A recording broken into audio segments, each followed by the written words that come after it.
शलाकाय चक्षुरुन्मीलितं येन तस्मै श्री गुरवे नमः। वाञ्छाकल्पतरुभ्यश्च कृपा सिन्धुभ्येव च पतितानां पापेभ्यो वैष्णवेभ्यो नमो नमः। जय श्री कृष्ण चैतन्य प्रभु नित्यानंद श्री अद्वैत गदाधर शिवासादि गौर भक्तवृंद।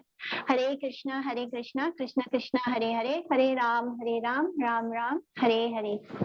तो आज का हमारा टॉपिक है शिव तत्व। तो हम लोग ने जैसे पहले भी पढ़ा था कि शिव जी कौन है, वो 12 महाजनों में से एक है। 12 महाजन यानी वो लोग जो भगवान कृष्ण के परम भक्त हैं।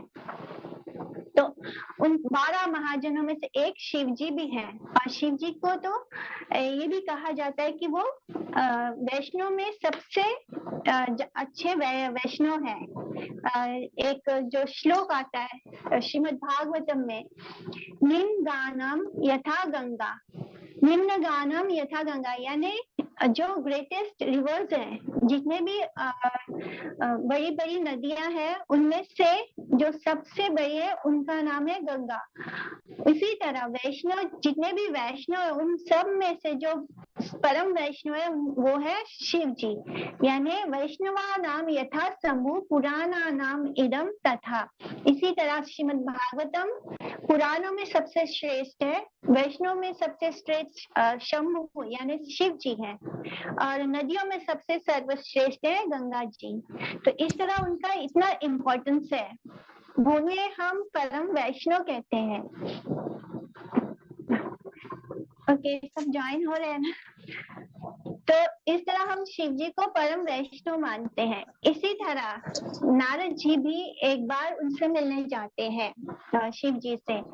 तो वो बड़े ही गुणगान करने लगते हैं शिव जी की, उनको बहुत ग्लोरीफाई करने लगते हैं, उनकी महिमा गान करते हैं और बोलते हैं कि आप कृष्ण को बहुत प्रिय हैं और आप कृष्ण से बिल्कुल भिन्न भी नहीं है, आप उनका ही एक मैनिफेस्टेशन है, आप उनका ही स्वरूप तत्व है।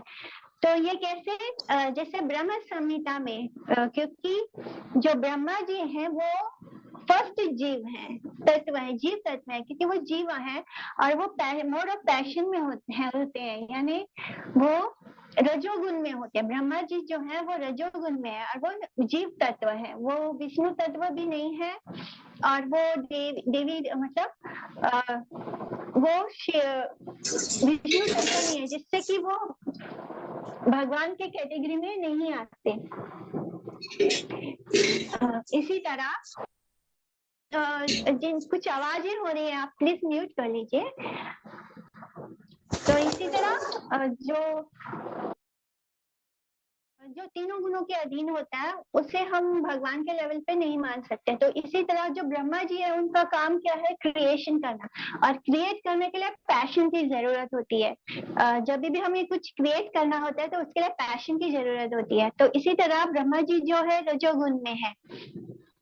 तो ब्रह्मा जी क्या ग्लोरीफाई करते हैं शिव जी को, इस ब्रह्म संहिता का एक श्लोक आता है जिसमें वो बताते हैं, क्षीरम यथा दधि विकार विशेष योगात् संजायते नाही तथा पृथक अस्ति हेतु या संभूताम अपि तथा समुपैति कार्यात् गोविंदम आदि पुरुषम तम हम भजामि।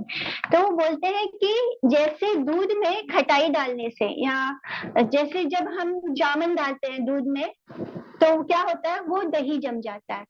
तो शिव जी कैसे हैं, वो दही के जैसे हैं, और विष्णु जी कैसे हैं, वो दूध की तरह है। कैसे? हाँ, दूध से ही दही बनता है, तो दूध के सारे गुण दही में होते हैं।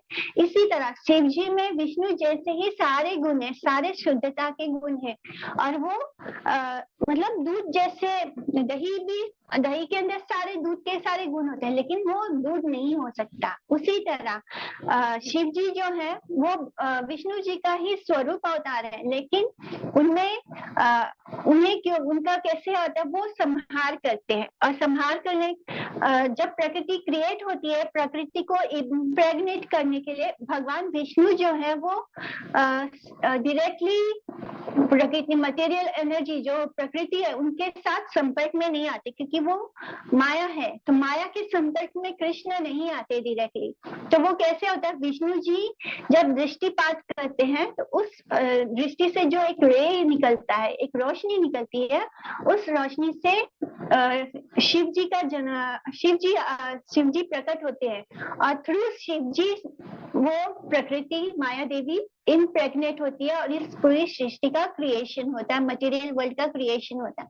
तो विष्णु जी डायरेक्टली इस मटेरियल वर्ल्ड में प्रकृति के साथ नहीं इन्वॉल्व होते, वो शिव के रूप में आते हैं और शिव के रूप से प्रकृति के साथ प्रकृति को इम्प्रेग्नेट करके इस पूरी सृष्टि की, मटेरियल वर्ल्ड की रचना करते हैं।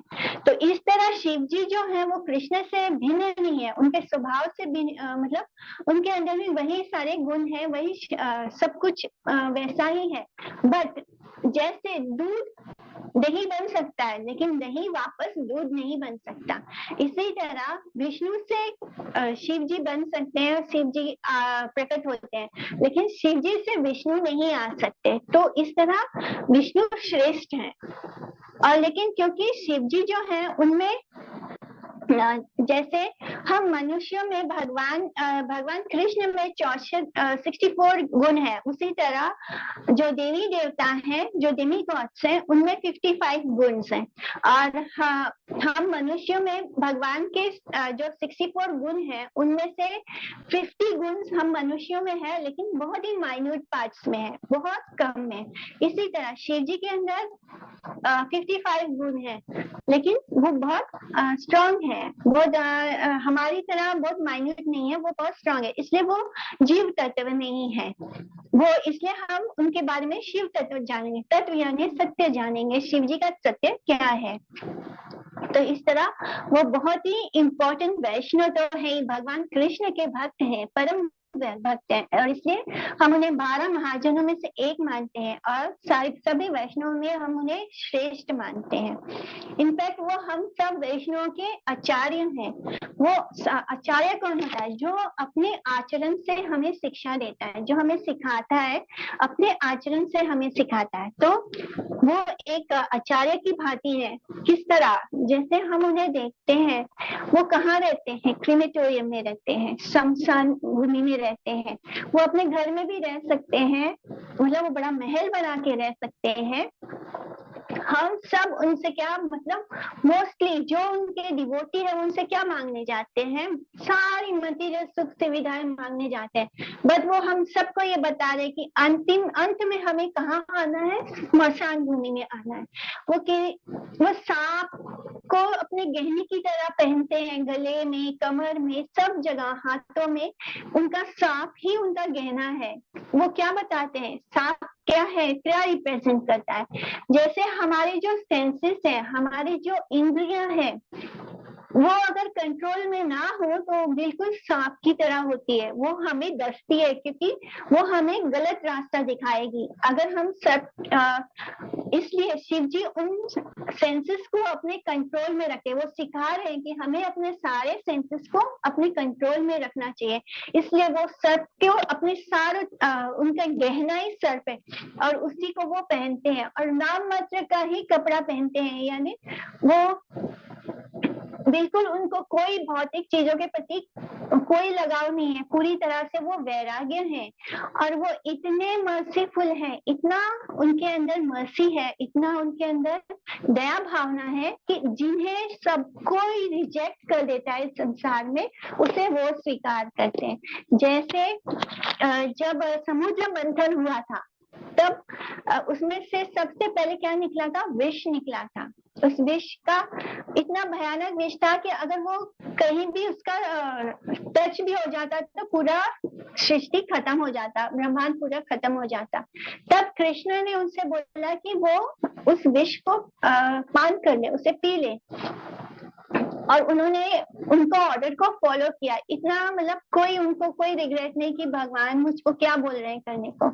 कि और वो उस विष को पीकर उन्होंने उसको अपने गले में रखा, ये नहीं उसको नीचे क्यों नहीं उतारा, इसलिए नहीं उतारा क्योंकि वो भगवान से इतना प्रेम करते हैं। उन्हें लगा कि अगर विष उनके गले से नीचे उतरेगा तो मेरे कृष्ण को तकलीफ होगी, क्योंकि कृष्ण कहाँ है, हमारे हृदय में है, हमारे हाथ में है। तो अगर वो नीचे विष उतरता तो उससे किसको तकलीफ होती, कृष्ण को तकलीफ होती। तो कृष्ण को तकलीफ ना पहुंचे इसलिए उन्होंने उस विष को अपने गले में ही रोके रखा और हमें क्या दिया, नेक्टर दिया। तो शिव शंभू कैसे हैं, वो खुद तो विष पी रहे हैं लेकिन हम सबको क्या दे रहे हैं, नेक्टर दे रहे हैं। तो इसी तरह वो जो भी चीजें रिजेक्ट हो जाते, मतलब रिजेक्टेड है, उसे वो स्वीकार करते हैं। जैसे कृष्ण वो चाहते हैं कि सब कुछ जो बेस्ट है इस दुनिया में वो किसे ऑफर हो, कृष्णा को ऑफर हो। इसलिए कौन सा फल बोला जाता है कि धतूरा, धतूरा क्या पॉइजनस फल है, कांटों से भरा हुआ, और वो बोलते हैं कि मुझे धतूरा ऑफर करो। क्यों, क्योंकि वो चाहते हैं कि जितने भी श्रेष्ठ फल है, जितने भी अच्छे फल है, वो किसे ऑफर हो, कृष्णा को ऑफर हो। इसलिए वो बोलते हैं कि उन्हें धतूरा ऑफर किया जाए। और जितना भी जो चीज भी हम क्या बेल पत्र ऑफर करते हैं वो हमेशा वो चीज एक्सेप्ट करते हैं जो और किसी के लिए नहीं मतलब जो कृष्णा को ना मिले इसके लिए वो सारे रिजेक्टेड चीजों को अपना ऑफर लेते हैं, हमारे से ऑफरिंग लेते हैं। और जितने भी हमारी अच्छी, जितने भी अच्छे फूल हैं, पुष्प है, जितने भी अच्छे भोग की वस्तु है, वो सब वो चाहते हैं कि वो कृष्णा को ऑफर हो। तो इतना ज्यादा उनकी भक्ति है, कृष्ण के प्रति उनका इतना प्रेम है। तो एक बार ऐसे क्या हुआ, नारद जी जाते हैं और नारद जी भगवान शिव के पास जाते हैं, उनको विजिट करते हैं और उन्हें मिलते ही उन्हें बहुत ग्लोरीफाई करने लगते हैं, उनकी बड़ी महिमा गाने लगते हैं, बोलते हैं कि आप कृष्ण को बहुत पास हो, आप कृष्ण को बहुत प्रिय हो और आप कृष्ण से बिल्कुल भिन्न नहीं हो, जैसे हमने जाना कि दूध और दही की तरह। तो आप कृष्ण से बिल्कुल भिन्न नहीं हो, आप सबको मोक्ष भी देते हो, आप सबको कृष्ण प्रेम भी देते हो। तो ये सुनते सुनते मतलब नारद बोलते ही जा रहे थे, रुकते नहीं, बोलते जा रहे हैं, उनकी महिमा गान कर रहे हैं। तो शंकर जी ये सुन के थोड़ा सा गुस्सा हो गए, गुस्सा होके बोलते हैं कि आप जो भी मेरी महिमा बोल रहे हो ये सब झूठ है, मैं कृष्ण का डियर नहीं हूँ, मैं उनका प्रिय नहीं हूँ, बिल्कुल भी नहीं हूँ। मैं होना चाहता हूँ, मैं चाहता हूँ कि मैं भी कृष्ण के प्रिय हूँ, बट ऐसा नहीं है। मैंने बहुत सारी ऐसी चीजें की हैं जो उनके अगेंस्ट है, जैसे शिव शंकर जी ने ऐसे कुछ बहुत सारे एक्टिविटीज किए जो जैसे उन्होंने रावण को बेनिडिक्शन दिया, रावण को वर दिया था कि और इस तरह वो उन्होंने ऐसे बहुत सारी बात ऐसे काम किए जिससे कि के बारे में बताइए। हाँ जी, कौन बोल रहे हैं?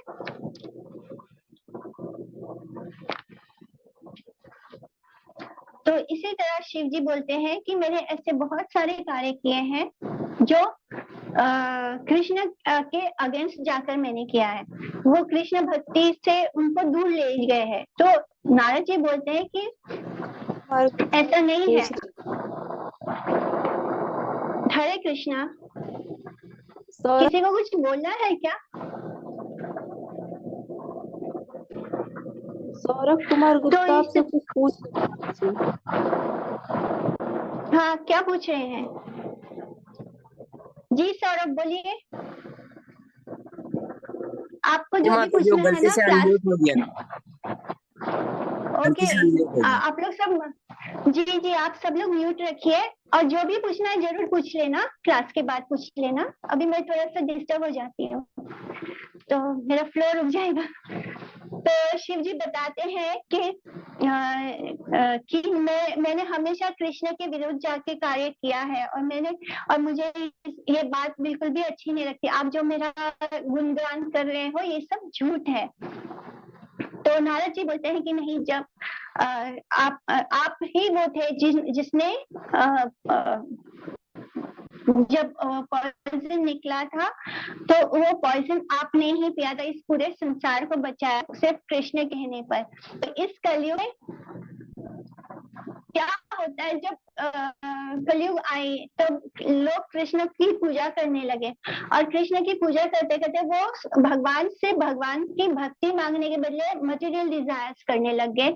यानी वो भगवान कृष्ण को सिर्फ इसलिए वर्शिप कर रहे थे, इसलिए उनकी साधना भक्ति साधना करते जिससे कि वो अपने मटेरियल डिजायर, अपनी भौतिक इच्छाओं को पूरा कर पाए।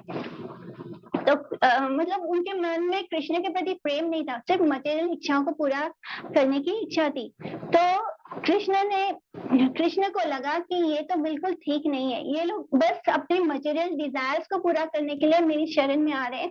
और बिकॉज भगवान कृष्ण का ये स्वभाव है, उनसे जो कोई भी कुछ मांगता है तो वो उसको जरूर देते हैं, उसकी इच्छा पूरी करते हैं। तो कृष्ण को लगा कि ये बिल्कुल ठीक नहीं है।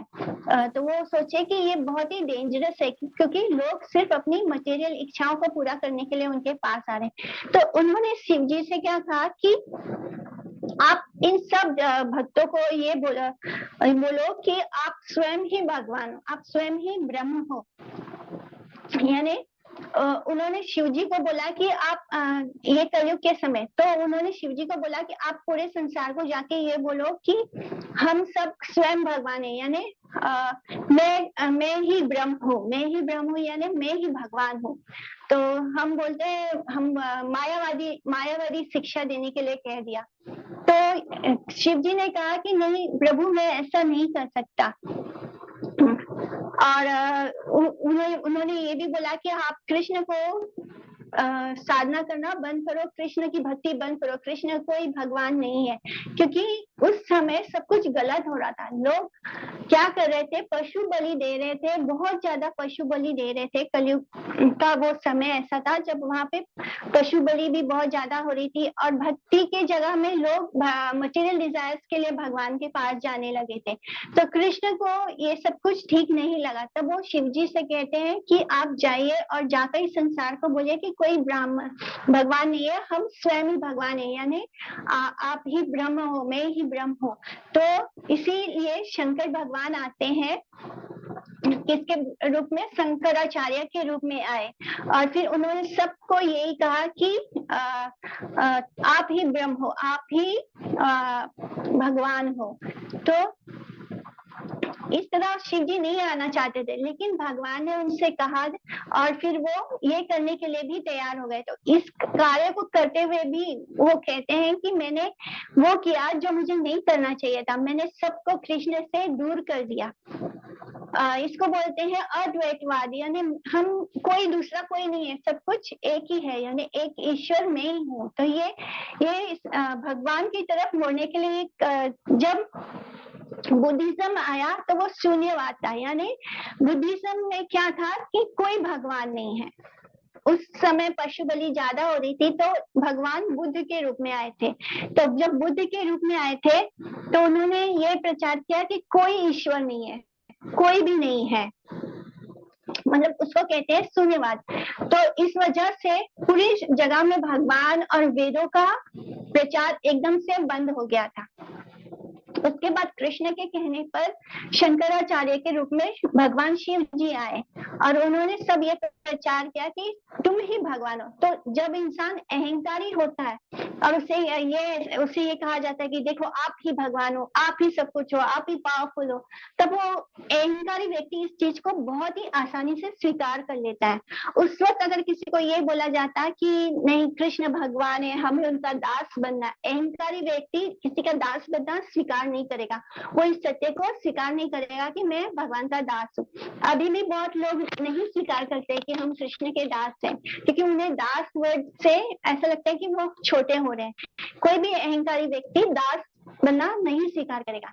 तो उस समय भगवान शंकर आए शंकराचार्य के रूप में और सबको बोला कि आप ही भगवान हो, आप ही ब्रह्म हो।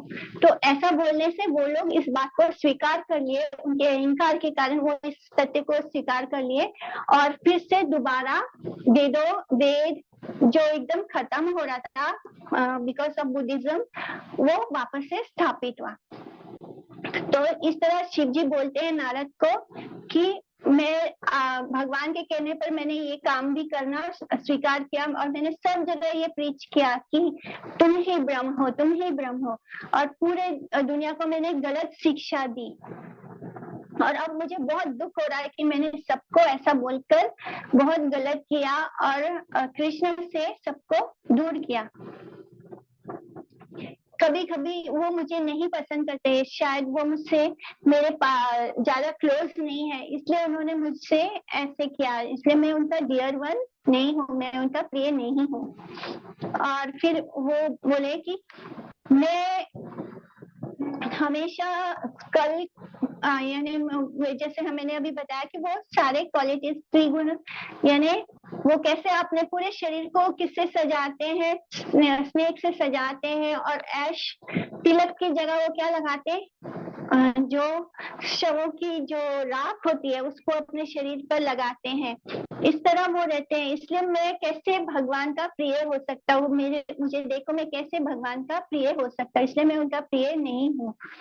तब नारद जी बोलते हैं कि हे प्रभु, आप मुझे चीट मत कीजिए, क्योंकि मैं जानता हूँ कि जो भगवान कृष्ण और पांडव और जो भगवान कृष्ण के जो भक्त हैं, मैं सब जानता हूँ कि आपने उनको कभी भी भगवान कृष्ण के जो एनिमीज हैं वो सब क्या है, वो कहाँ जाते हैं, वो शिव जी से शिव जी की तपस्या करते हैं और उनकी शरण में आते हैं, वो कृष्ण की भक्ति नहीं करते। जो भी कृष्ण को से लड़ना चाहता है वो किसकी शरण में जाता है, भगवान शिव जी की शरण में जाता है। और शिव जी भी क्या फटाफट उनसे खुश हो जाते हैं। उनका एक नाम क्या है, आशुतोष। आशुतोष यानी बहुत जल्दी प्रसन्न होने वाले। इसके पीछे भी एक कारण है। अभी तो नारद जी बता ही रहे हैं कि आपने जब भी इनको कोई वरदान दिया है वो कभी भी फूल प्रूफ नहीं था, उसमें कहीं ना कहीं कोई लूप होल आपने जरूर छोड़ दिया था, जिससे कि वो कभी भी उनको जो भी बूंस मिले वो कभी भी परफेक्ट नहीं था। हमेशा कृष्ण के पास वो अपॉर्चुनिटी था कि उसको रेक्टिफाई कर सके या उसमें से बाहर निकाला जा सके। तो नारद बोलते हैं कि मैं जानता हूँ कि आप मुझे चीट कर रहे हो, आप मेरे साथ छल कर रहे हो। एक्चुअली में आपने जब भी किसी को वरदान दिया है तो उसमें एक लूप होल जरूर छोड़ा है, और ऐसा आपने जानकर किया है, आपने पूरी तरह से उसको फुल प्रूफ नहीं दिया। एंड ऑल्सो बिकॉज शिव जी जो है वो हम हमेशा देखेंगे शिव जी के हाथ में रुद्राक्ष माला होती है और वो हमेशा मेडिटेशन में होते हैं। और वो किस पर मेडिटेट करते हैं, वो हरे कृष्ण महामंत्र का जप करते रहते हैं, हर वक्त वो कृष्ण को याद करते हैं, उनका जप करते हैं, उनकी चैंटिंग करते हैं। और क्योंकि जब भी कोई उनकी तपस्या करता है और उनसे कोई वर मांगता है तो वो तुरंत उनको जल्दी जल्दी निपटा देते हैं, ताकि वो समय उनका उसके ऊपर ना स्पेंड हो और वो अपने भगवान, अपने प्रिय कृष्ण को याद कर पाए। तो इस तरह हम लोग आज 2 सेशन में करना। तो इस तरह वो बोलते हैं कि में कृष्ण को वो याद करते रहते हैं, हर वक्त उनको कृष्ण का नाम जप करना होता है, भगवान की लीला में रहते हैं वो। इस कारण से भी वो जल्दी जल्दी सारे असुरों को निपटा देते हैं। जब भी कोई उनसे कुछ मांगता है तो तुरंत तुरंत उसको दे देते हैं, ताकि ये जल्दी से जाए और मुझे कृष्ण के लिए समय मिले। तो ये भी एक कारण है। तो इसलिए उनको आशुतोष भी बोला जाता है कि वो बहुत जल्दी प्रसन्न होकर सबको वरदान भी दे देते हैं। तो इसी तरह नारद जी बताते हैं कि देखो, जब महाभारत का युद्ध हुआ था और जयद्रथ जो उनका दुर्योधन का कौन था, ब्रदर इन लॉ था, दुर्योधन ने अपनी बहन दुशाला का विवाह किससे किया था, जयद्रथ से किया था। तो इस तरह वो सिर्फ दुर्योधन का ब्रदर इन लॉ नहीं था, मतलब जीजा नहीं था, वो पांडवों का भी जीजा हो गया, ब्रदर इन लॉ हो जाता है। तो क्या जयद्रथ ने क्या किया, एक बार वो द्रौपदी द्रौपदी जो है उसके रथ में चढ़ गया और उसको जबरदस्ती अपने साथ लेकर जाने लगा और उसको अपनी वाइफ बनाना चाहता था जबरदस्ती द्रौपदी को। तो द्रौपदी बहुत रोती है, बहुत उससे रिक्वेस्ट करती है और बोलती है कि आप ऐसे मत करो, नहीं तो भीम, अर्जुन और मेरे पति आपको जिंदा नहीं छोड़ेंगे। बहुत वो उसके चिल्लातियां बहुत क्रंदन करती है। तब नारद जी जाते हैं और अर्जुन और भीम को ये बताते हैं कि जयद्रथ द्रौपदी के साथ क्या कर रहा है। तो ये दोनों एकदम क्रोधित हो जाते हैं और गुस्से में वहां आते हैं और भीम इतनी जोर जब वो रथ में द्रौपदी को जबरदस्ती लेकर जा रहा होता है जयद्रथ, तब भीम इतनी तेज दौड़ता है, उसके घोड़े से भी ज्यादा तेज दौड़ता है और अर्जुन अपने धनुष से उसके रथ के चारों ओर अग्नि प्रकट कर देता है, जिससे कि उसका रथ वहीं पे स्टक हो जाता है, आगे नहीं बढ़ता है। तब इस तरह वो लोग जयद्रथ को कैप्चर कर लेते हैं, उसे पकड़ लेते हैं और फिर अपने भाई युधिष्ठिर के पास लेकर जाते हैं, जहाँ पे तो वहां पे भीम युधिष्ठिर को बोलता है गुस्से में कि बृहदाम में इसको मारना चाहता हूँ, इसने बहुत ही गंदा काम किया, इसने हमारी पत्नी द्रौपदी को जबरदस्ती उन्हें हरण करने की कोशिश की है। और अर्जुन भी बोलता है कि इसका सजा बस मृत्यु होना चाहिए। तब द्रौपदी जो है, because she is a woman और ऑल्सो क्योंकि ये जयद्रथ कौन है, वो दुर्योधन की बहन का पति है, तो वो उसके साइड से सोचती है और फिर उसके अंदर बहुत मर्सी आता है, बहुत करुणा आती है और वो बोलती है कि अगर हमने इसको मार दिया तो ये हमारा ब्रदर इन लॉ है, अगर हमने इसको मार दिया तो हमारी बहन विधवा हो जाएगी और वो ये और इस तरह उस वक्त विधवा होना भी बहुत बुरा माना जाता था, तो आपकी बहन विधवा हो जाएगी, तो इसे माफ कर दो। तो द्रौपदी तो उसे माफ कर देती है। मतलब इंडियन वाइफ्स में ये गुण होता है कि वो बहुत ही चेस्ट होती है, बहुत ही सती होती है और अगर पति मर जाए तो वो उनके साथ अपने प्राण को भी त्याग देती है। तो वो उसकी बहन के बारे में सोचती है, दुशाला के बारे में सोचती है और उसे माफ कर देती है। तब कृष्ण अर्जुन बोलता है कि लेकिन अर्जुन और भीम लेकिन अभी भी बहुत क्रोध में है, बहुत गुस्से में है और बोलते हैं कि हमें क्या करना चाहिए। हमने ये वचन लिया है कि हम जयद्रथ को मार डालेंगे।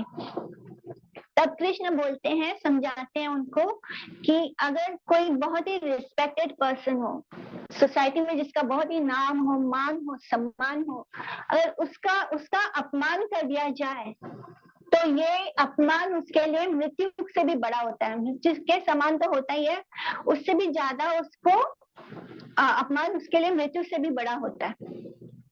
तब अर्जुन और भीम क्या करते हैं, उसका पूरा सर मुंडन कर देते हैं और उसका चेहरे का आधा मुछ काट देते हैं और उसको ऐसे छोड़ देते हैं, जिससे कि जयद्रथ को बहुत ही अपमानित महसूस होता है। मतलब सर काटने से भी अगर उसे मार देते तो शायद इतना अपमान नहीं होता, लेकिन क्योंकि उसका सर ऐसे मुंडा दिया, उसका ऐसे करने से उसको बहुत ही इंसल्ट फील होता है। तब उसको इस तरह छोड़ दिया जाता है। इस तरह जयद्रथ वापस अपने घर नहीं जाता, वो सोचता है कि मैं मर जाऊं। फिर वो क्या करता है, फिर उसके मन में आता है कि मुझे इनसे बदला लेना चाहिए। तब वो क्या करता है, वो शिव जी की आराधना करता है। शिव जी से जो भी कृष्ण से बदला लेना चाहता है या कृष्ण के भक्तों से बदला लेना चाहता है, वो क्या करता है, वो शिव जी की उपासना करता है, उनकी आराधना करता है और उनके लिए तप करता है। तब जयद्रथ बोलता है कि मैं चाहता हूँ कि उसकी तप से खुश होकर शिव जी पूछते हैं कि आपको क्या चाहिए। तो वो बताता है कि मुझे पांडवों से बदला लेना है, मुझे उन्हें हराना है और उन्हें मारना है। तब शंकर जी बोलते हैं कि ठीक है, क्या मतलब मुझे क्या, आपको क्या बेनिडिक्शन चाहिए। तो वो शिव जी क्या बोलते हैं कि नहीं, मैं तुम बस पांडवों को एक ही बार हरा सकते हो, और वो भी सिर्फ युधिष्ठिर, भीम, नकुल और सहदेव को, लेकिन अर्जुन को नहीं हरा सकते। तब जयद्रथ बोलता है कि अगर आप मुझे मेरे हिसाब से कोई वरदान नहीं दे सकते तो मुझे एक ऐसा वरदान दो जिससे कि मैं अर्जुन के अलावा कोई और मुझे कभी भी मार ना सके। क्योंकि शिव जी बोलते हैं ना कि आप बाकी सबको तो मार सकते हो लेकिन अर्जुन को नहीं मार सकते, लेकिन उसको अर्जुन ने ही, क्योंकि उसके बाल ऐसे काट दिए थे तो वो चाहता था कि अर्जुन को मैं मार सकूं। तो वो शिव जी को बोलता है कि और कुछ नहीं कर सकते हो तो मुझे एक ऐसा वरदान दो कि जिससे मेरी हत्या अर्जुन के अलावा और कोई ना कर सके।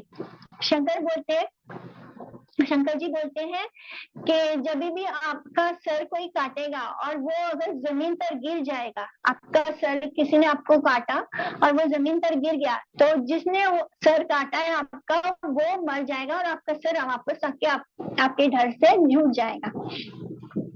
तो इस तरह जयद्रथ खुश हो गए और बोलते हैं कि लेकिन अगर आपका सर आपके पिता के गोद में गिरा और उन्होंने उसको जमीन पर गिरा दिया तो आप मर जाओगे।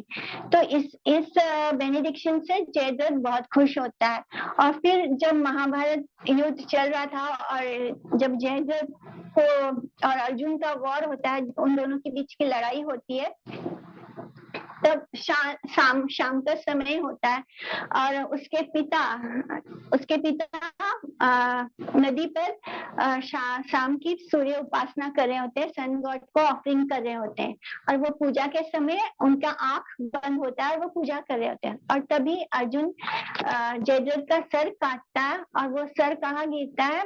उनके पिता के हाथ में, और उनके पिता का आंख बंद होता है, उन्हें नहीं पता होता है उनके हाथ में क्या है। उनके हाथ में कुछ गीला गीला सा लगता है और वो उसको उठा के से जमीन पर फेंक देते हैं, जिससे कि जयद्रथ मर जाता है। और तब वो सोचते हैं कि मेरे हाथ में क्या लग रहा है, और जब वो आंख खोलकर देखते हैं तो बहुत क्रंदन करते हैं, बहुत रोते हैं कि मेरा बेटा मर गया। तो इस तरह शंकर जी ने उन्हें एक वरदान तो दिया, लेकिन वो फुल प्रूफ वरदान नहीं था। जब भी उन्होंने किसी अस्त्र को वरदान दिया है तो वो प्रूफ नहीं था, उसमें कहीं ना कोई कुछ लूप होल छोड़ दिया था जिससे कि वो 100% सक्सेसफुल नहीं होता। ऐसे ही उन्होंने एक और डिमन था और एक असुर था, त्रिपुरा असुर। तो उसने भी बहुत सीवियर तपस्या किया और उसने भी अपने लिए वरदान मांगा। तो उसको क्या वरदान चाहिए था कि उसे 3 एयरप्लेन्स चाहिए था, विमान चाहिए था जो उसके मन से चले, यानी किसी मशीन से नहीं चलेगा, जो उसके मन से चलेगा, उसके माइंड से चलेगा। और जब भी वो उसको ऑर्डर करेगा मन से तो वो उसको हेवन में भी लेकर जाएगा, जहाँ चाहे वहां लेकर जाएगा, लेकिन आज के मशीन के जैसे नहीं होगा वो विमान। और जैसे अगर समर हो, अगर गर्मी हो तो उसमें ठंडक होगी वो विमान में, अगर गर्मी है ठंडी है तो उसमें गर्मी होगी। और अगर वो चाहे तो उसमें हजारों, जितने चाहे उतने लोग आ सके, इतना अरेंजमेंट होगा। और जब वो चाहे तो बस 2 ही लोग बैठ पाए, तो अपने आप मतलब वो सब कुछ अरेंज होता जाए, ऐसा लीजिए आप रिकॉर्डिंग स्टार्ट करो। हाँ, तो वो त्रिपुरासुर ऐसा वरदान मांगता है जिसमें उसको एक अच्छा सा 3 विमान चाहिए और जो उसके मन के हिसाब से चले, जैसा उसका मन चाहे वो विमान में वैसे अरेंजमेंट हो जाए। जब उसको चाहे तो उसमें ठंडक आ जाए, जब वो चाहे तो बहुत सारे लोग बैठ पाए, और जब चाहे तो वो प्लेन में बस 2 लोग बैठ पाए, ऐसा उसने भगवान से वरदान मांगा। और वो प्लेन किसी They should not be made of gold, copper, यानी ना तो वो गोल्ड से बना हो, ना वो कॉपर से बना हो, ना वो सिल्वर से बना हो, और उसमें हर तरह का वेपन हो, हर तरह का हथियार हो। इस तरह का उसने एक आधुनिक प्लेन, एक आज के जमाने से भी अच्छा प्लेन मांगा था। तो जब भगवान शंकर उसको ये वरदान उसको ये कर देते, तथास्तु बोल के दे देते हैं, तब वो क्या करता है, भगवान शिव जी से ही लड़ाई करना शुरू कर जाता है। अब शिव जी के पास, क्योंकि उस विमान में उन्होंने सब कुछ मांग लिया था जिससे कि उसको मारना मुश्किल हो जाए, किसी भी आम इंसान के लिए उसे मारना मुश्किल हो जाए। तो शंकर जी भागने लगते हैं और कृष्ण के पास जाते हैं। तो त्रिपुरासुर जो त्रिपुरासुर जो है उसके उसके पास एक कुआं था, उस कुएं में पूरा नेक्टर भरा हुआ था, यानी अमृत से भरा हुआ एक कुआं था उसके पास। और जो भी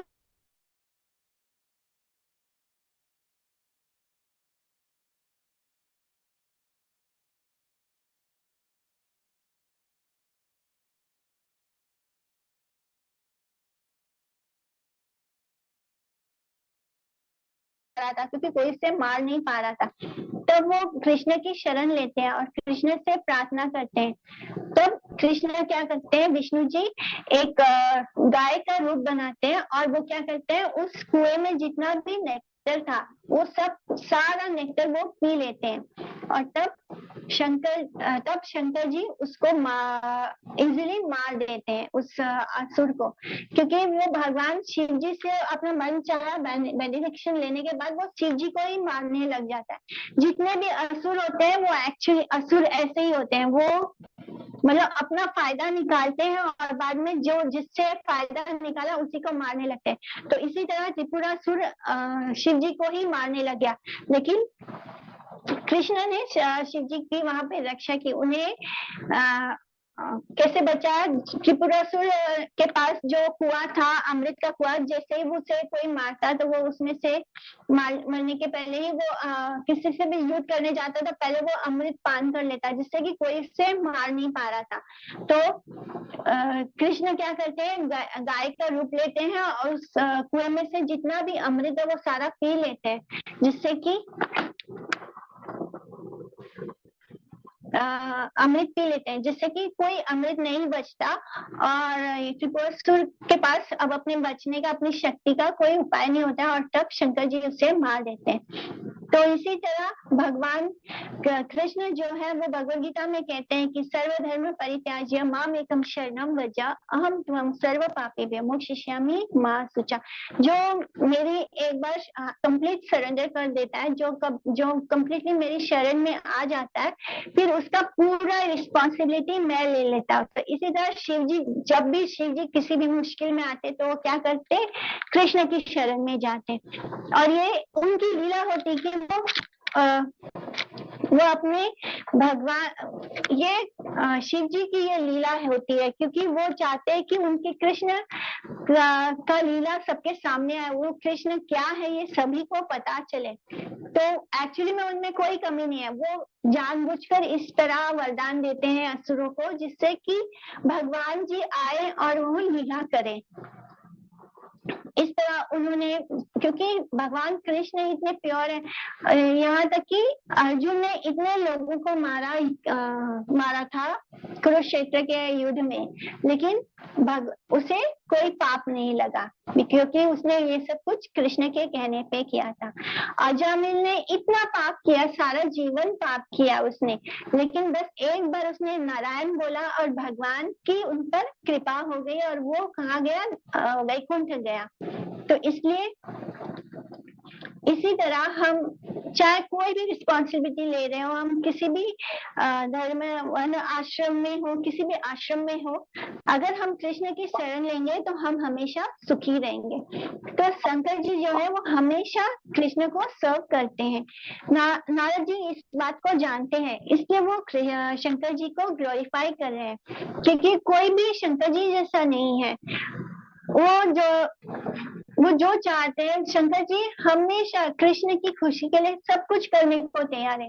जो इतना भयानक हलाहल पॉइजन पी लेते हैं और उसको अपने गले में रखते हैं, उसे नीचे भी नहीं उतारते अपने कृष्ण को, वो उन्हें डर लगता है कि नीचे हृदय में जाएगा पॉइजन तो कृष्ण को दिक्कत होगी, कृष्ण को तकलीफ होगी।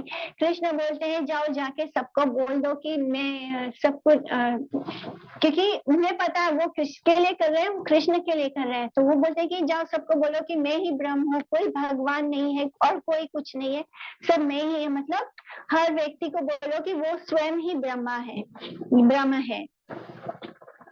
सारा जगत मिथ्या है और मैं ही ब्रह्म हूँ, तो वो भी करने को तैयार हो जाते हैं। इतना ऐसा भक्त का मिलेगा कृष्ण का, जो सारे दिखने में ऐसे लग रहा है कि सारे गलत काम कर रहा है, सारे असुरों को जैसे जैसे वरदान दे देते हैं, लेकिन क्यों देते हैं? भगवान उनका वध कर सके इसलिए देते हैं।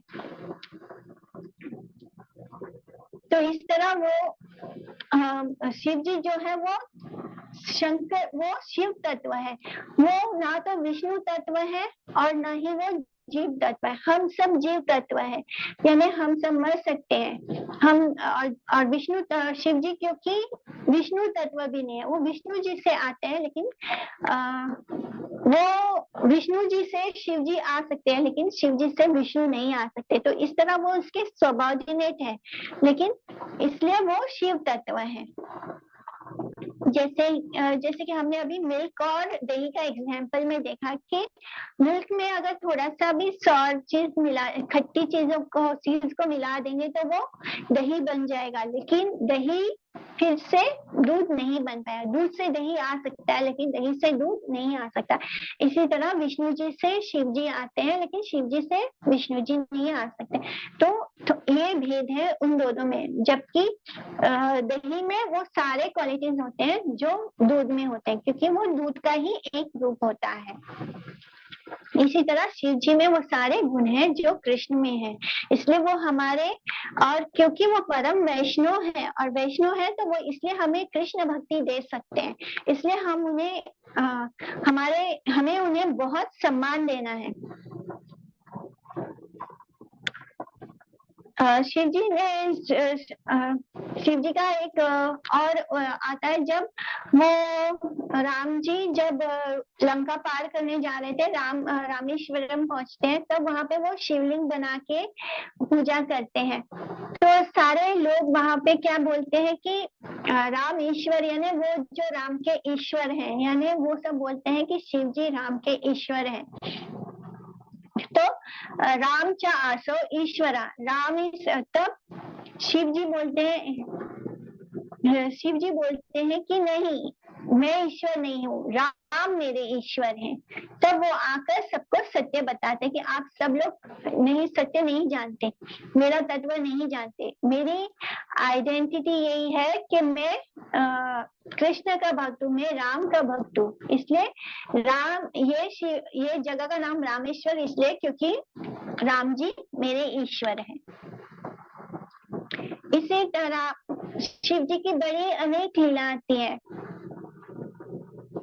जैसे वो प्रजापति, दक्ष प्रजापति, हम उनको ग्लोरीफाई करते हैं, लेकिन वो कभी भी अपने आप को ग्लोरीफाई नहीं करते। वो हमेशा भगवान कृष्ण की ही महिमा का गान करते और कभी कोई चीज का क्रेडिट खुद नहीं लेते।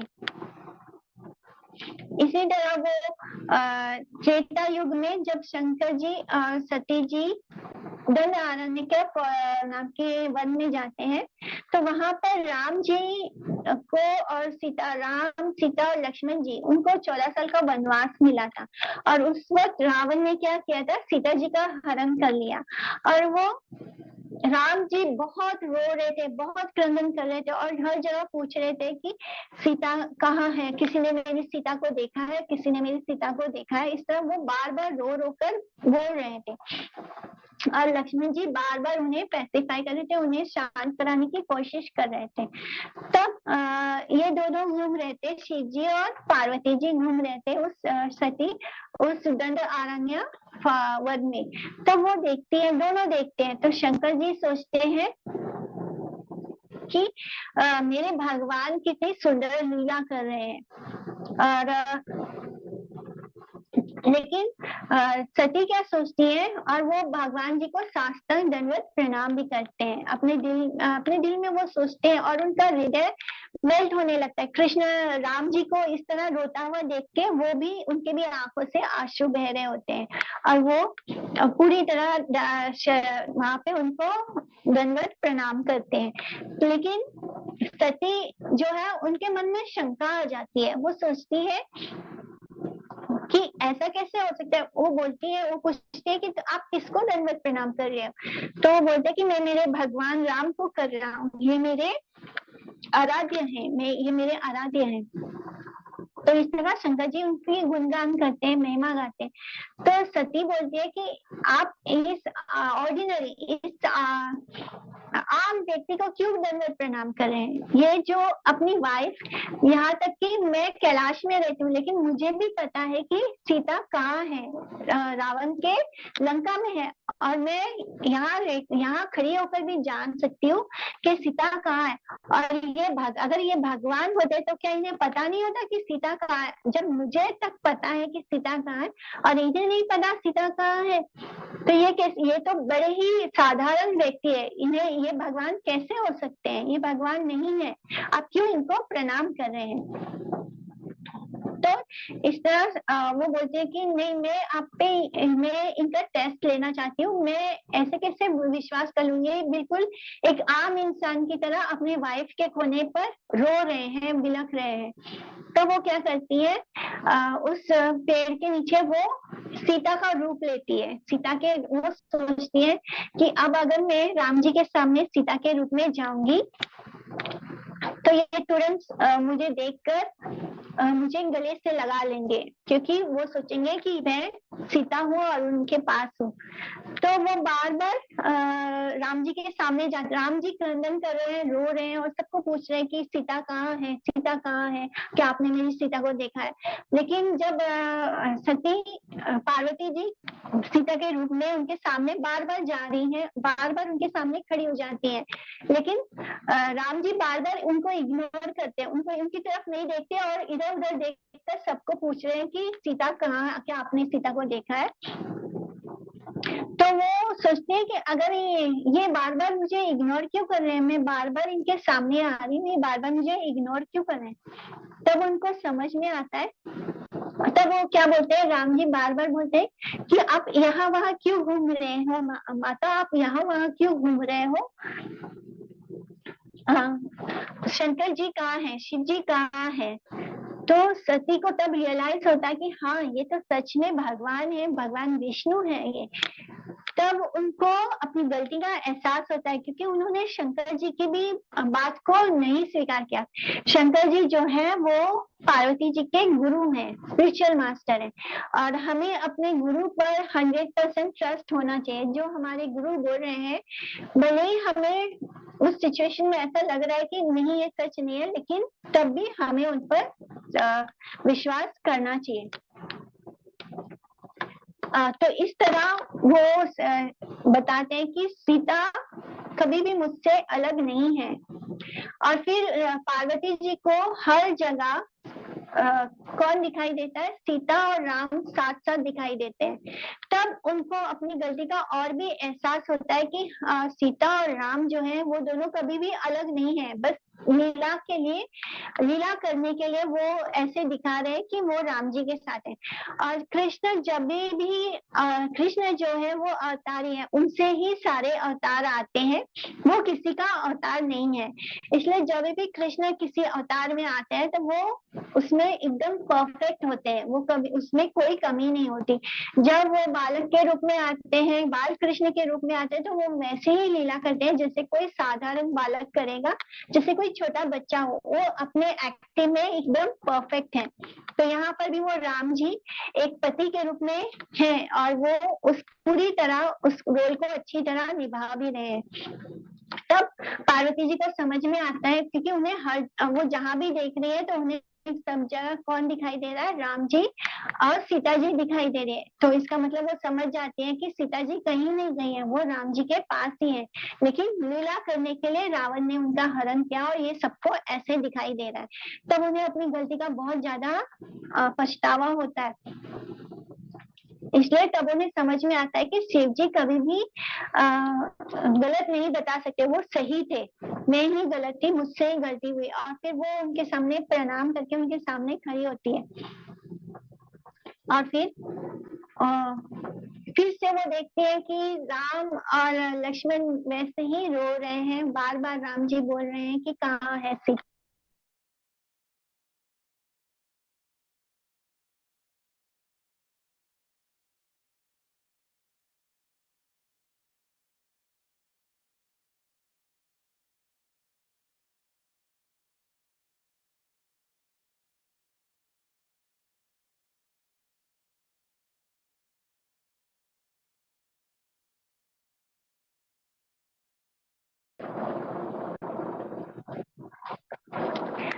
तो वो झूठ बोलती है कि नहीं, मैंने कोई परीक्षा नहीं ली उनकी। तब वो बोलते हैं क्योंकि इन्होंने अपने मेडिटेशन में जाके सब देख लिया था, सब कुछ देख लिया था कि सती ने क्या किया वहां पर, सीता बनकर गई। तब वो बोलते हैं कि मेरे भगवान ने तुमको माता मान लिया है, तो अब से तुम मेरी माता हो। और इस तरह बोलकर वो अपने मेडिटेशन में चले जाते हैं। तो अब वो अपनी वाइफ को, क्योंकि उन्होंने सीता माता का रूप लिया था, और सीता कौन है, शिव जी के लिए उनकी माता समान है, तो वो सीता को माता मानते हैं शिव जी। और इसलिए पार्वती जी ने क्योंकि सीता माता का रूप धरा था, तो अब वो उसको अपनी माता की तरह स्वीकार करते हैं और बोलते हैं कि क्योंकि तुमने मेरे सीता मैया का रूप लिया है, तो अब से मैं तुम्हें अपनी वाइफ के रूप में नहीं देखता। वाइफ कौन होती है, जो उनके लेफ्ट साइड में बैठती है। तो वो सती उनके मतलब वो सती को के सामने बैठते हैं, उनके साइड में नहीं बैठते। तो इस तरह वो उनको अपनी माता के रूप में स्वीकार करते हैं। और इससे सती को बहुत तकलीफ होती है, वो जान जाती है क्योंकि उन्होंने अपने गुरु पर अविश्वास किया। और उन्हें बिकॉज शिव जी जो है वो माता पार्वती के गुरु हैं, सती के गुरु हैं, तो वो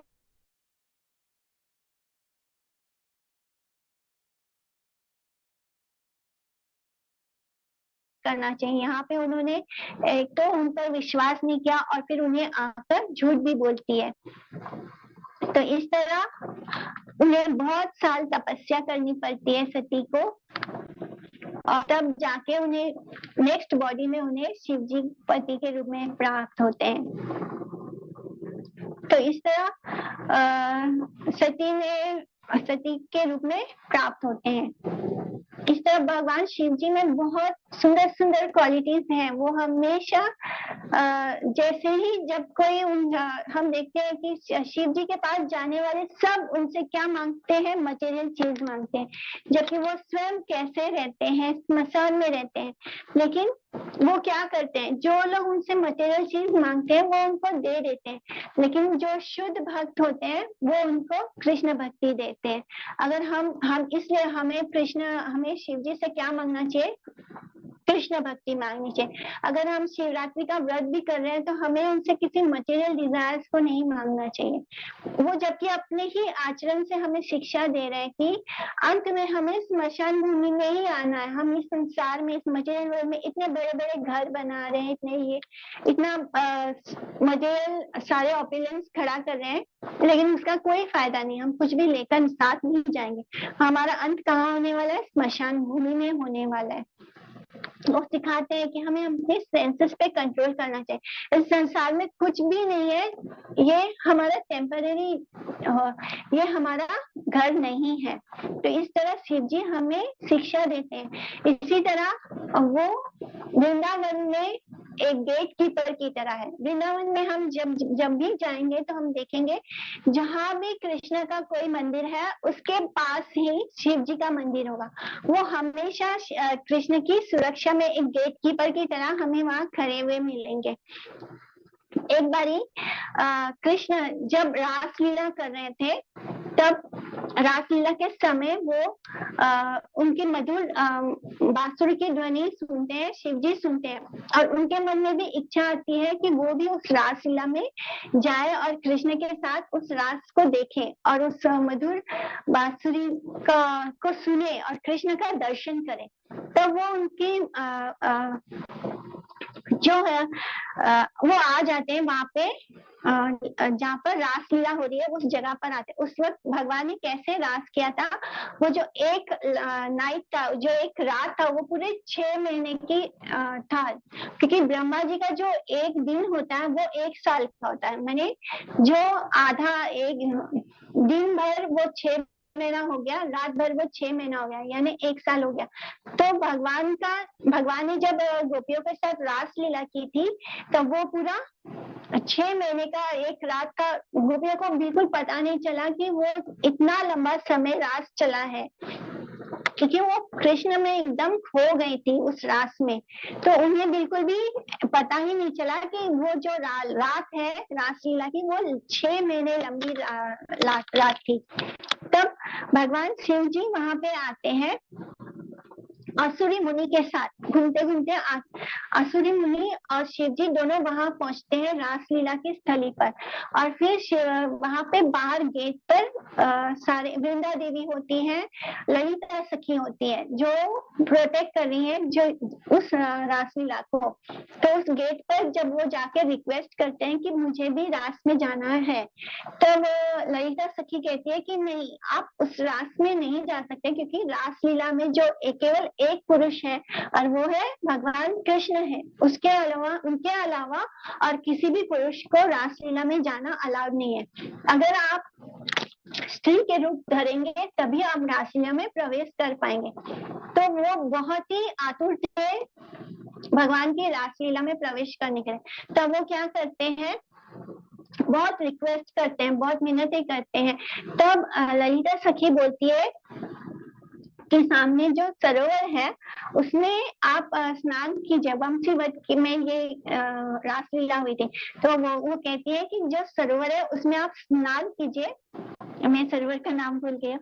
तो उसमें सरोवर है, उसमें आप स्नान कीजिए और फिर आप एक गोपी के रूप में आ जाएंगे। और फिर यमुना जी और सब उनको और जितनी भी गोपियां हैं वो सब शिव जी का श्रृंगार करती हैं। शिव जी उसमें स्नान करते हैं और जब स्नान करके बाहर आते हैं तब वो एक गोपी के रूप में होते हैं। और फिर वो उनका जितनी भी सखियां वो उनका श्रृंगार करती हैं। तो जितनी भी सखियां वो उनका श्रृंगार करती है और शिव जी बहुत ही सुंदर गोपी के रूप में, तभी उनके सर पर मूल होता है, गोपेश्वर महादेव के रूप में हो जाते हैं। तो वो लीला में प्रवेश करते हैं और फिर लगातार कृष्ण की उस लीला का रसपान करते हैं और वो कृष्ण को ही देखते रहते हैं पूरे लीला के समय। लेकिन कृष्ण जो है वो सारा सत्य जान लेते हैं और उन्होंने बड़ा सा लंबा सा घूंघट भी किया होता है और उसमें वो भी सब गोपियों के साथ उस लीला रास कर रहे होते हैं और डांस कर रहे होते हैं। तब कृष्ण जान लेते हैं कि ये तो शिव जी है। कृष्ण तो परमात्मा के रूप में हम सबके हृदय में है। तो कृष्ण से हम कभी भी कुछ भी छुपा नहीं सकते। तो अब वो सोचते हैं कि हमें कुछ मस्ती करना चाहते हैं। तो वो क्या करते हैं कि बोलते हैं कि आप सब गोपियां, क्योंकि वहां पे कुछ बहुत सारी गोपियां थी जिन्होंने लंबी लंबी घूंघट कर ली थी। तो वो बोलते हैं कि मुझे सबको देखना है, आप सब गोपियां इतनी सुंदर नृत्य करिए, मुझे आप सबके मुख दर्शन करने हैं। तो वो बोलते हैं कि आप सब कतार में खड़े हो जाइए। तो हजारों करोड़ों गोपियां होती हैं। तो शिव जी सोचते हैं कि चलो, पहले वो सोचते हैं कि ये कृष्ण को क्या सूझे, ये क्यों मुझे फंसा रहे हैं, ये तो मुझे देखते ही जान लेंगे। तो वो सोचते हैं कि कृष्ण क्यों ऐसे कर रहे हैं। फिर वो बोलते हैं कि चलो अच्छा है, वो बोल रहे हैं कि कतार में खड़ा होना है। तो वो क्या करते हैं, शिव जी सबसे लास्ट में कतार में खड़े हो जाते हैं। तो वो सोचते हैं कि देखते देखते सबका घूंघट देखते देखते कृष्ण थक जाएंगे, इतनी करोड़ों गोपियां हैं, सबको थक जाएंगे, मुझ तक पहुंच नहीं पाएंगे। तब कृष्ण बोलते हैं कि नहीं, मैं उस लास्ट में से शुरू करूंगा। तो अब वो शिव जी क्या करते हैं, वो वहां से भागते हैं और इधर इस तरफ आ जाते हैं। तब कृष्ण भी उनके पीछे भागते हैं और भागते भागते उन्हें पकड़ लेते हैं। और फिर जब उनका घूंघट खोलकर देखते हैं और फिर उन सबको बताते हैं कि ये तो शिव जी हैं जो इस रास में आए हैं और मेरे परम भक्त हैं। और तब से शिव जी वहीं पर वंशीवत में, वहीं पर उनका एक टेम्पल है गोपेश्वर महादेव का, इसलिए वहां पर वो भगवान से प्रार्थना करते हैं कि भगवान मुझे हमेशा वृंदावन में रहने दीजिए, मुझे हमेशा आपकी लीला का दर्शन करना है। तो इस तरह शिव जी हमेशा वृंदावन में रहते हैं और वहां पर वो गोपेश्वर महादेव के रूप में पूजे जाते हैं। शाम के समय हमेशा उन्हें गोपी के रूप में सजाया जाता है अभी भी महादेव को। और इसलिए जितने भी वैष्णव जन है, वैष्णवगण है, वो सब उन्हें गोपेश्वर महादेव के रूप में ही पूजते हैं। इस तरह वो वहां पर एक पहाड़, जो नंदगांव है, नंदगांव में वो वहां पर भी एक पहाड़ी है, उस पर उसका भी स्वरूप लिया है ताकि कृष्ण की जो भी लीला हो तो वहां पर उसके दर्शन कर पाए। इस तरह वो नंदगांव में नंदीश्वर नाम की जो पहाड़ी है, वो शंकर भगवान ही है। वहां पर वो भगवान की सारी लीला का साक्षात्कार करना चाहते हैं, उसके दर्शन करना चाहते हैं। इसी तरह ब्रह्मा जी भी ब्रह्मा पर्वत के रूप में बरसाना गांव में है। तो ये सभी लोग जितने भी देवी देवता है वो सब वृंदावन में किसी न किसी रूप में भगवान की लीला को हर वक्त साक्षात्कार करना चाहते हैं, उसे देखना चाहते हैं। इस तरह जो शिव जी है वो गेट कीपर, वृंदावन के गेट कीपर है, और वो हमेशा वहां सब के साथ सब भगवान कृष्ण के हर मंदिर के सामने हमें भगवान शिव का मंदिर जरूर मिलता है, जिससे कि वो भगवान शिव जी की रक्षा करते हैं गेट कीपर बन के। इस तरह वो हमेशा वहां रहते हैं। तो शिव जी और एक घटना है, जब शिव जी को हम देखते हैं ना, हम बोलते हैं कि शिव जी परम वैष्णव है। तो वैष्णव लोग 12 तिलक लगाते हैं, उद्धव पुंजा तिलक लगाते हैं। तो क्या हुआ कि एक बारी शिव जी भी परम वैष्णव है, तो वो भी वैसे तिलक लगाते हैं। तो शिव जी को जो भी रिजेक्टेड होता है, जिनको कोई पूछता नहीं, उसको अपना भक्त बना लेते, अपने स्वीकार कर लेते।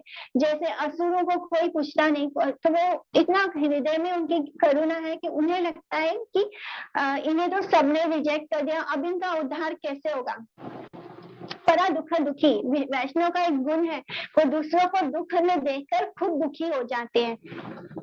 तो इस तरह जितने भी असुर है, जितने भी रिजेक्टेड लोग हैं, जिन्हें कोई स्वीकार नहीं करता, उनको वो सोचते हैं कि अगर मैं भी इनको नहीं स्वीकार किया तो ये कैसे भगवान तक वापस पहुंचेंगे, कैसे वो इस योनि से मुक्त होंगे, कैसे वो कृष्ण को प्राप्त करेंगे। तो इसलिए जितने भी असुर हैं, जितने भी यक्ष हैं, जो भी है, जिन्हें कोई भी सोसाइटी में स्वीकार नहीं करता, उनको शिव जी स्वीकार करते हैं। तो क्या हुआ, क्योंकि वो भी उद्धव तिलक लगाने शुरू कर दिए, यानी वैष्णव तिलक जो हम लगाते हैं वो भी लगाने लगे, क्योंकि शिव जी भी वैष्णव है। तो जैसे शिव जी तिलक लगाएंगे वैसे ही उनके सारे फॉलोअर्स भी लगाएंगे। तो ऐसा करने से क्या हुआ, जो भी दानव थे, जो भी असुर थे, वो भी, उनको भी यमराज लेने नहीं आते। जब हम ये तिलक लगाते हैं तो यमराज ऐसे वो यमराज क्या सोचते हैं कि ये तो विष्णु भक्त है, और विष्णु भक्तों को यमराज हाथ नहीं लगाते हैं। तो इस तरह सारे जितने भी असुर थे, जितने भी ये लोग थे, दानव थे, ये लोग सब मुक्त होने लग गए। ये इन सबको पाप करने के बाद भी मुक्ति मिलने लगे। तब शिव जी ने क्या किया, उन्होंने एक ट्रिक किया। तो अब वो कैसे तिलक, वो 3 लाइंस जो होते हैं वो ऐसे तिलक लगाने लगे। तो जब वो ऐसे तिलक लगाए तो सारे असुर भी उनको देखी वैसे ही तिलक लगाने लगे, जिससे कि वो जो गलत काम कर रहे थे उसकी वजह से उनको जो एकदम इजीली वो सारे गलत काम करके भी मुक्त हो रहे थे, क्योंकि जो यमराज है, यमराज के जो दूत हैं, वो उनको वैष्णव मान रहे थे। तो इस तरह शिव जी ने वैष्णव होने के बाद भी वो ऐसे उद्धव पुंजा तिलक नहीं लगाते, वो ऐसे 3 लाइंस लगाते हैं। वो इन असुरों को चीट करते हैं, ताकि इनको मतलब एकदम आसानी से जो वो वैकुंठ जा रहे थे वहां भी वो उत्पाद कर रहे थे। जब तक कि हम शुद्ध ना हो तब तक हमें वैकुंठ नहीं जाएंगे, मतलब वैकुंठ नहीं प्रवेश मिलता। तो लेकिन इन सब को वैकुंठ में प्रवेश मिल रहा था, तो उनको चीट करके शिव जी खुद भी ऐसे 3 लाइन वाले तिलक लगाते हैं। तो हम शिव जी का जो मंत्र है, प्रणाम मंत्र,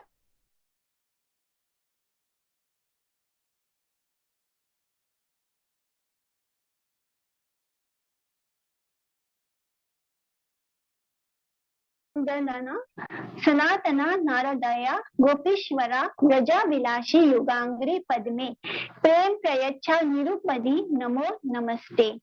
तो हम लोग कल ये वाला श्लोक करेंगे हमारे ग्रुप में। तो इस तरह हमने शिव जी के बारे में जाना कि हमें ये समझ में आता है कि शिव जी जो है वो कृष्ण से बिल्कुल भी दूर नहीं है, वो बहुत ही क्लोज है कृष्ण के। और दिखने में हमेशा ऐसा लगता है कि वो कुछ अलग अलग चीजें कर रहे हैं, लेकिन वो जो कुछ भी करते हैं वो कृष्ण के लिए करते हैं, कृष्ण की लीला में सहायता करने के लिए करते हैं। ये उनका स्वभाव इतना कॉन्ट्रास्ट दिखाई देता है कि वो एकदम एक तरफ तो वो कामदेव को भस्म कर देते हैं और दूसरी तरफ मोहिनी के पीछे लस्सी ओढ़ के उनके पीछे भागते हैं। तो उनका ये अलग ही तरह का स्वभाव दिखता है। बट वो मोहिनी के पीछे जरूर भागते हैं, लेकिन वो मोहिनी कौन है? उनके परम आराध्य भगवान कृष्ण ही है। इस तरह वो उनका जीवन पूरी तरह कृष्ण के लिए ही है। तो ऐसे शिव जी को हम सब प्रणाम करते हैं। तो एनी क्वेश्चन? मैं ठीक से बोल नहीं पा रही क्योंकि बार बार इसमें मैसेज भी आ रहा है कि जल्दी फिनिश कर। किसी को कोई क्वेश्चन है? हरे कृष्णा।